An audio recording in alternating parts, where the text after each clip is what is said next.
दोस्तों, ये कहानी एक ऐसे आदमी की है जिसका औजार छोटी वाली हरी मिर्ची से भी छोटा होता है, जिस वजह से गांव की सारी औरतें उसे छोटी मिर्ची कहकर बुलाती थी। इस वजह से वो काफी परेशान रहता था। लेकिन एक दिन उसे एक औजारी बाबा वरदान देते हैं, जा तेरा औजार काले बसांडों से भी बड़ा हो जाएगा। अब धीरे धीरे वो गाँव में इतना फेमस हो जाता है कि सारी औरतें उसकी दीवानी हो जाती है और अब उसके घर के बाहर लड़कियों की लाइन लगी रहती थी। और जो लड़कियां उसे पहले चुराती थी, आज उसने उनके पीछे दर्द कर रखा था। तो चलिए देखते हैं ये आदमी क्या क्या कांड करता है। कहानी की शुरुआत में हम चाइना के एक छोटे से गांव झोपड़ीपुर को देखते हैं, जहां पर औरतें मजदूरी, खेती, रोजगार और बाहर के सभी काम करती हैं और मर्दों का काम बस घर में रहकर खाना बनाना, साफ सफाई करना और बच्चों का ध्यान रखना और रात में अपनी लुगाइयों को खुश करना था। लेकिन इस गाँव की सभी औरतें रगड़े की दीवानी, खून की प्यासी थी और दिन रात ठुकाई करने के बाद भी उनकी प्यास नहीं मिटती थी। यहाँ पर आदमियों को पूरी रात उनकी सेवा करनी पड़ती थी, जिससे गांव के सभी लौंडे काफी कमजोर हो जाते थे।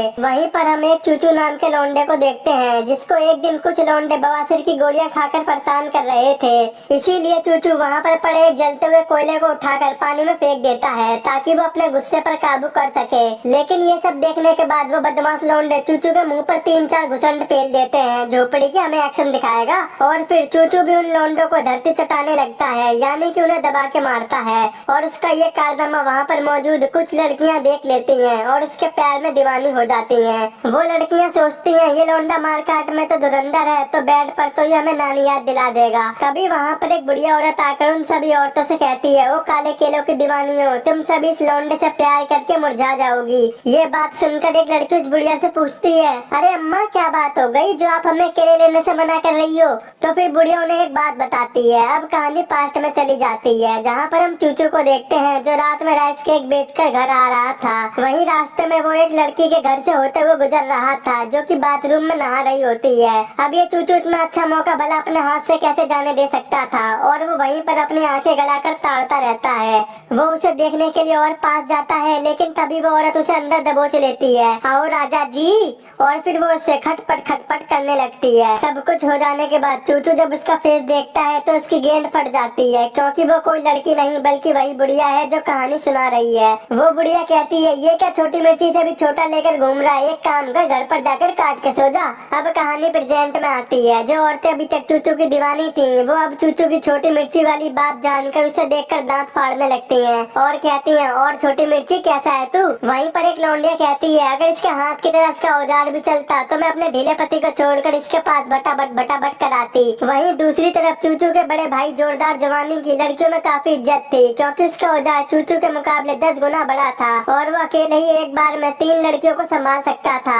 इस वजह से गांव की सभी औरतें, यहाँ तक कि बूढ़ी औरतें भी उसके प्यार में दीवानी थी और सभी औरतें छुप कर उसे नहाते हुए भी देखती थी। उधर चूचू को एक भी लौंडिया घंटा भाव नहीं देती थी, इसीलिए चूचू परेशान होकर एक ठेके में जाकर वहाँ पर तोड़ फोड़ करने लगता है। पर उसी टाइम जोरदार जवानी वहाँ पर आकर उसे अपने कंधे पर उठाकर लेकर जाने लगता है। वहीं रास्ते में उन दोनों की मुलाकात मालकोवा नाम की एक लड़की से होती है, जो आधी रात को रामदेव बाबा को फेल करने वाला योगा कर रही थी।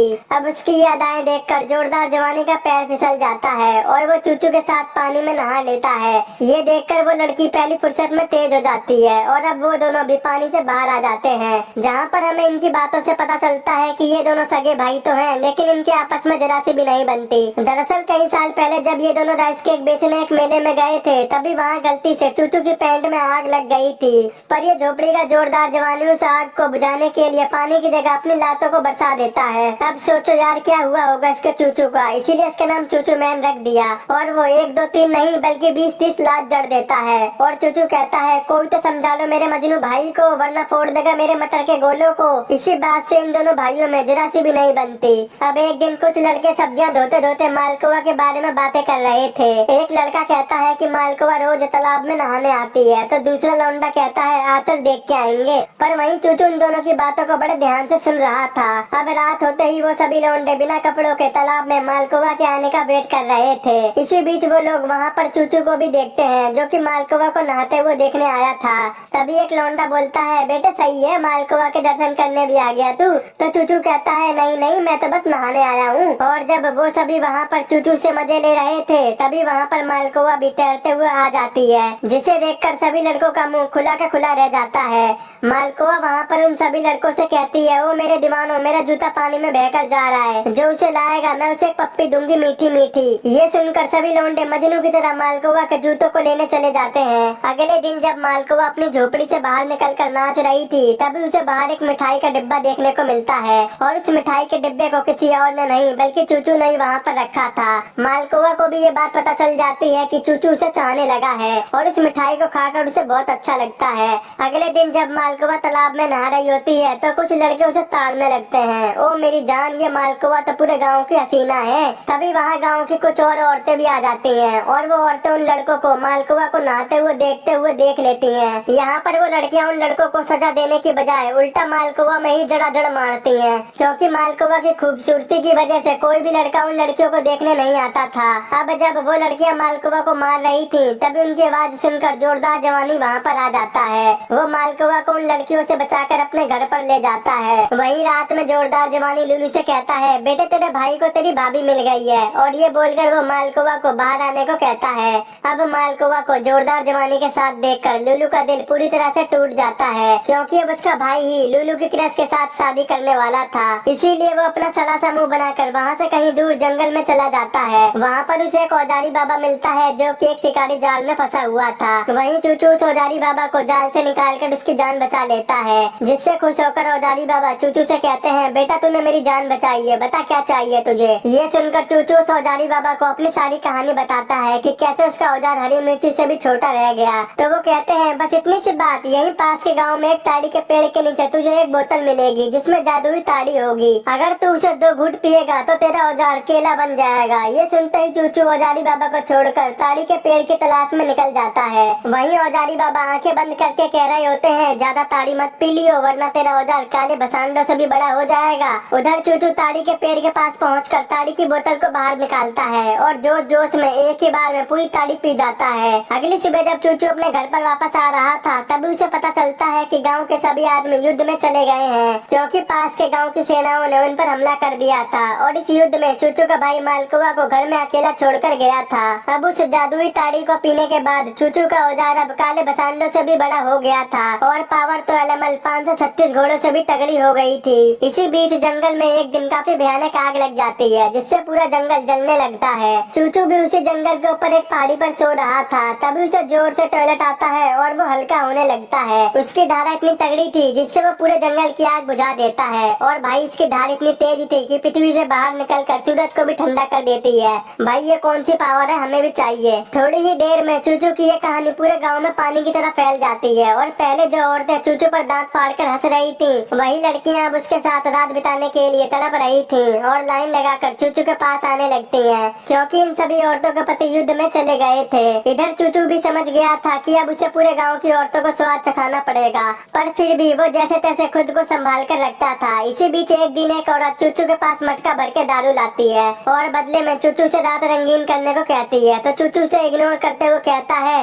अबे सीधे घर को चले जा, मुझे संभाल नहीं पाएगी तू। तभी वो औरत उसे भला बुरा कहने लगती है, जिससे चूचू को उस पर गुस्सा आ जाता है और वो वहीं पर 1 सेकंड में 100 झटके दे देता है, जिससे उसके नाक से खून निकल जाता है। अब थोड़ी ही देर में गांव की सभी लड़कियों से लेकर बूढ़ी औरत तक लाइन लगाकर चूचू से अपना ढोल बजवाने के लिए पहुंच जाती है। वहीं वो लड़की सभी लड़कियों और औरतों से कहती है, उसने जिस तरह मेरी पुंगी बजाई है मुझे ठीक होने में 20 दिन लग जाएंगे। ये सुनकर वहाँ पर सभी औरतें उत्तेजित होकर लाइन में खड़ी हो जाती हैं और अगली सुबह तक चूचू एक एक करके बारी बारी सबको रगड़ता है। अब चूचू ने ऐसा रिकॉर्ड बना दिया था जो पूरे गांव में किसी की बस की नहीं था, लेकिन फिर भी वो उदास था, क्योंकि चूचू जिस लड़की से प्यार करता था उसे तो उसके बड़े भाई ने छेदू भाई बना दिया था। वहीं दूसरी तरफ गांव की राजकुमारी को भी चूचू के रिकॉर्ड के बारे में पता चल गया था, इसीलिए वो चूचू से मिलने के लिए बावली हुई जा रही थी। अब एक दिन चूचू को राजा के सैनिक पकड़कर राजमहल में लेकर आते हैं। राजा चूचू से कहता है कि उसे उनके साथ एक चैलेंज में पार्टिसिपेट करना होगा, जिसमें तुम दोनों के कंचों पर भारी गोलों को लटकाया जाएगा। जो भी अपने कंचों से ज्यादा वजन को उठा लेगा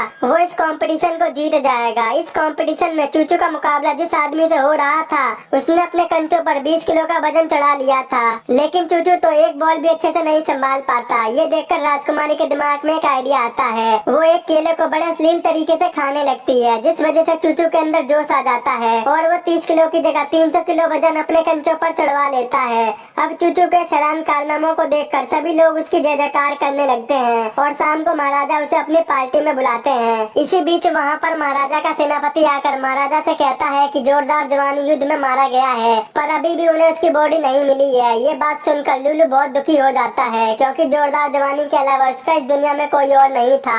दूसरी तरफ मालकोवा की तबीयत अब बहुत खराब होती जा रही थी। कोई भी वैद्य उसकी बीमारी को ठीक नहीं कर पा रहा था। इसी बीच वो वैद्य चूचू से कहता है कि उसे मालकोवा के साथ सोना पड़ेगा, तभी वो ठीक हो पाएगी। अब चूचू ये काम करना तो नहीं चाहता था, लेकिन मालकोवा को बचाने के लिए उसे ये काम करना पड़ता है और मालकोवा भी पहले की तरह ठीक हो जाती है और अब वो चूचू को ही अपना पति मानने लगी थी। इसी बीच एक दिन गांव की सभी औरतें काफी परेशान हो जाती हैं, क्योंकि ये सभी की सभी औरतें एक साथ प्रेग्नेंट हो जाती हैं और आज ही उनके पति युद्ध से वापस घर की तरफ आ रहे थे। घर पहुंचकर जब उन सभी मर्दों को चूचू की इस हरकत के बारे में पता चलता है तो वो सभी चूचू को पकड़ने के लिए उसके पीछे पड़ जाते हैं। इधर वो बूढ़ी औरत ये सब देख रही थी और वो चूचू को ये सब बताने के लिए उसके पास जाने लगती है, लेकिन तभी वो रास्ते में चूचू के बड़े भाई जोरदार जवानी को देखती है, जो कि युद्ध में मरा नहीं था और वो लंगड़ाते लंगड़ाते घर वापस आ रहा था। और वो बूढ़ी औरत तुरंत लुलु के पास जाकर उसे सब कुछ बता देती है। तभी वहाँ पर लंगड़ाते लंगड़ाते जोरदार जवानी भी पहुँच जाता है, जिस वजह से लुलु मालकोवा को लेकर एक कोने में छुप जाता है।